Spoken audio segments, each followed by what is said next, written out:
अस्सलामुअलैकुम तमाम स्टूडेंट्स को खुशामदीद। कैसे हैं सब बच्चे? ठीक ठाक हैं, खैरियत से। आज बच्चों आपका क्विज़ पाकिस्तान के हवाले से होगा और पहला क्वेश्चन आपके सामने है। सवाल है, पाकिस्तान के कौमी तराने में लफ्ज़ पाकिस्तान कितनी मर्तबा आया है?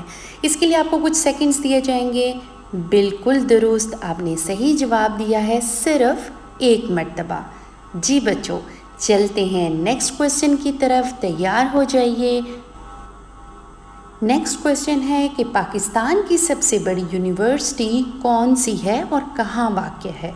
इसके लिए भी आपको कुछ सेकंड्स दिए जाएंगे और देखते हैं कि जवाब आपको मालूम है या नहीं। जी बच्चों, बिल्कुल दुरुस्त, पंजाब यूनिवर्सिटी लाहौर।